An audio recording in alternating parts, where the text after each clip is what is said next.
इयत्ता 9वीतील विद्यार्थी, परीक्षा अवघ्या काही दिवसांवर आली आहे आणि गणिताचा अभ्यास करताना सरफेस एरिया व्हॉल्यूममधील फॉर्म्युला पाठ तर केलेत, पण कोणता फॉर्म्युला कधी वापरायचा हे समजत नाही आहे का? तर चला, हा व्हिडिओ तुम्हाला नक्कीच उपयोगी पडेल. व्हिडिओ शेवटपर्यंत नक्की बघा. तर ज्या ठिकाणी प्रश्नात तुम्हाला सांगितले असेल की टोटल सरफेस एरिया काढा किंवा व्हॉल्यूम फाइंड आउट करा, त्या ठिकाणी तुम्ही इझिली ते क्वेश्चन सॉल्व करू शकता. पण काही एक्झाम्पलमध्ये सांगितलेले असते. उदाहरण आपण तुमच्या बुकमधीलच घेऊया की रोड रोलरच्या चाकाचा डायमीटर दिलेला आहे आणि विचारले आहे की 500 रोटेशनमध्ये तो रोड रोलर किती एरिया प्रेस करेल.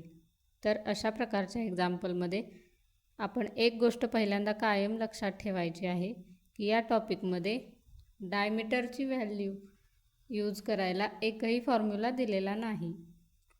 प्रत्येक फॉर्म्युलामध्ये रेडियसचीच व्हॅल्यू गरजेची आहे.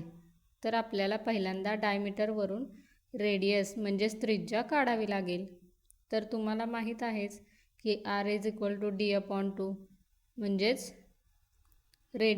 रेडियस हे डायमीटरच्या निम्मे असते. यावरून आपल्याला ती काढावी लागेल. यानंतर एका रोटेशनमध्ये प्रेस केलेला एरिया काढण्यासाठी आपल्याला कर्व्ड सरफेस एरिया ऑफ सिलेंडरचा फॉर्म्युला वापरावा लागेल.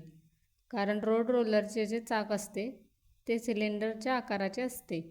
यावरून तुम्ही आलेल्या उत्तराला नंबर ऑफ रोटेशननी मल्टिप्लाय केलं की तुम्हाला फायनल आन्सर मिळून जाईल.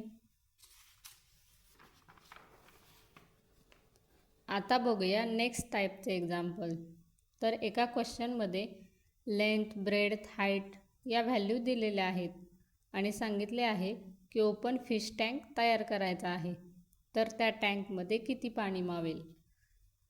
तर अशा प्रकारचे एक्झाम्पल सॉल्व करताना त्या काचेच्या मापांमधून आपल्याला पहिल्यांदा थिकनेस मायनस करून घ्यायचा आहे व नंतर व्हॉल्यूम ऑफ क्युबॉइड हा फॉर्म्युला यूज करून आन्सर फाइंड आउट करायचा आहे. त्याचप्रमाणे एक विहिरीचं देखील एक्झाम्पल दिलेलं आहे. यात विचारलं आहे की विहिरीची भिंत प्लास्टर करण्यासाठी किती खर्च येईल. तर तिथे सुद्धा आपल्याला curved surface area of cylinder हा फॉर्म्युला वापरून उत्तर काढायचं आहे. म्हणजेच थोडक्यात काय, तर एखाद्या टँकची मेजर दिलेली असतील आणि त्या टँकमध्ये किती पाणी मावेल हे जर विचारले असेल तर व्हॉल्यूमचा फॉर्म्युला यूज करायचा. आणि जर एखाद्या वस्तूला रंग द्यायचा असेल किंवा कागदाचे कवर घालायचे असेल आणि किती कागद लागेल किंवा किती रंग लागेल हे जर विचारले असेल तर सरफेस एरियाचा फॉर्म्युला यूज करायचा. हे लक्षात ठेवा. तर मी दिलेल्या अशा सोप्या ट्रिक्स कशा वाटल्या?